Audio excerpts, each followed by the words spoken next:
హైదరాబాద్ నగరంలో గుప్త నిధుల పేరుతో అమాయకులను నమ్మించి ఏకంగా కోటి వరకు దోచుకున్న ఒక ఘరానా ముఠా గుట్టును పోలీసులు రట్టు చేశారు.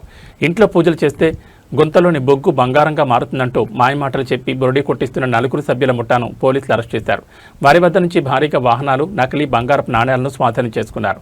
పోలీసుల కథనం ప్రకారం ఇళ్ల కింద గుప్త నిధులున్నాయని నమ్మించి ఈ ముఠా ముందుగానే రహస్యంగా గుంతలు తవ్వి అందులో బొగ్గు, నకిలీ బంగారపు నాణ్యాన్ని పాతిపెట్టేవారు.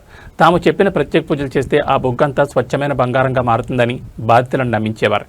ఈ క్రమంలో పూజల పేరుతో ఇప్పటివరకు మొత్తం 11 మంది నుంచి దాదాపు ₹1 కోటి వరకు గుంజినట్లు పోలీసులు గుర్తించారు. అరెస్ట్ అయిన వారిలో ప్రధాన నిందితుడు 36 ఏళ్ల మహమ్మద్ మునవర్ కారు మెకానిక్గా పనిచేస్తున్నాడు. చాలీచాలని సంపాదనతో సులభంగా డబ్బు సంపాదించేందుకు సయ్యద్ అలీ అష్రఫ్, మహమ్మద్ హజీ, మహమ్మద్ సల్మాన్లతో కలిసి ఈ ప్లాన్ వేశాడు. పక్కా సమాచారంతో టాస్క్ ఫోర్స్ పోలీసులు వీరిని అరెస్ట్ చేసి 4 నుంచి 2 కార్లు, 1 ఆటో, 2 బైకులు, 4 ఫోన్లు, 25 నకిలీ గోల్డ్ కాయిన్స్ మరియు పూజ సామగ్రిని సీజ్ చేశారు.